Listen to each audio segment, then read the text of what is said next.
everyone, my name is Shiela Blanco. I'm a grade 12 ABM student in Tanza National Trade School. This video's goal is to document my experiences during my 10-day work immersion program at Tanza National Trade School Clinic, which began on February 20 and ended on March 10 in 2023. First and foremost, I just want to thank Sir Jomel Guevara, Ma'am Laag, Sir Leonilo Limon, the school nurse, and the clinic instructors, Ma'am Andrea Solano, Ma'am Mara, and Sir Richard Blanco for guiding and supporting me over those 10 days of work immersion. Since I was assigned to the school clinic on the first day, even though it wasn't my first time there, I didn't know what to do, especially the do's and don'ts. Fortunately, Ma'am Mara, the clinic instructor at the time, guided me. My task that day was to help the patients and ensure their comfort, including reminding them to wear face masks when entering the clinic and to help those who had severe injuries or illnesses while the other patients waited outside, because there are rules in the clinic that must be followed too. The most common complaints of the patients I assisted with junior high school students were headaches, stomach pain, hyperventilation, and dysmenorrhea. Even though there are many patients, we were able to care for them all. I cleaned up before the day was through. On the day 2, I was surprised to see that there were already a lot of patients in the clinic. Most of them are grade 8. I went to get some ice for a boy who is injured his foot when he tripped and sprained his ankle as he entered the school. I had been given a task by Sir Leonilo that day. I was tasked to encode some documents containing patients' data to transfer them to the computer.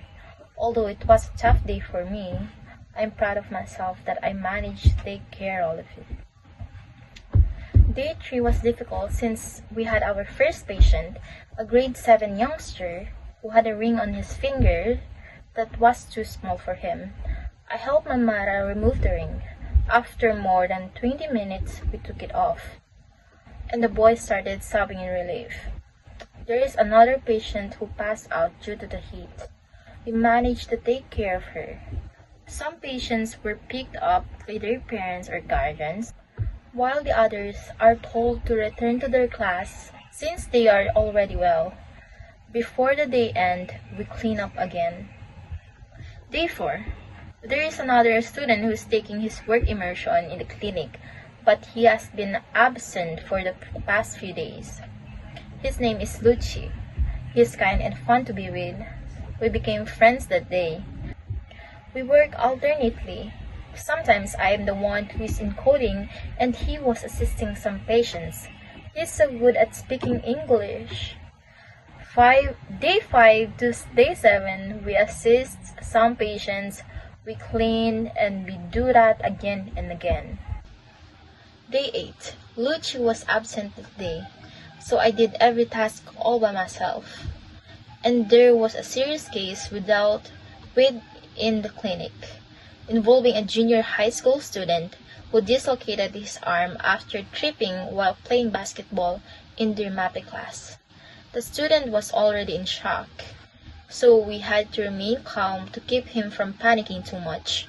Sir Leonilo provided first aid, and we relieved when his parents came to pick him up.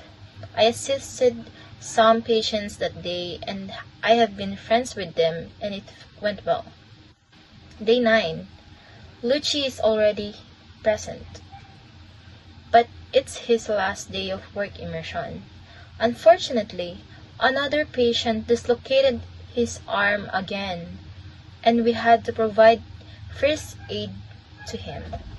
We helped patients once more, but this time most of them had dysmenorrhea, so we heated some water to put in a hot pot. They said they were satisfied with it. It's my last day at the clinic on day 10. Because this is my final day of my work immersion, I'm both happy and sad. Sir Blanco and Ma'am Andrea are frequently giving me advice They are both kind and strict. Even though I was sad, I smiled as I helped some patients as the day came to an end. I completed every task for the final time and cleaned up. And that concludes my 10 days of clinic work immersion. Sir Leonilo, Ma'am Andrea, Sir Blanco, and Ma'am Mara have supported and guided me during my work immersion, and I'm deeply thankful to them. I will always remember it because it was a wonderful experience. Even though my work is unrelated to my strand, my performance has improved and allowed me to advance in my field of choice. It develops my problem-solving skills and communication abilities, so I'm so thankful that this work immersion is a valuable stepping stone in my professional journey. That's all. Thank you for listening. Have a good day.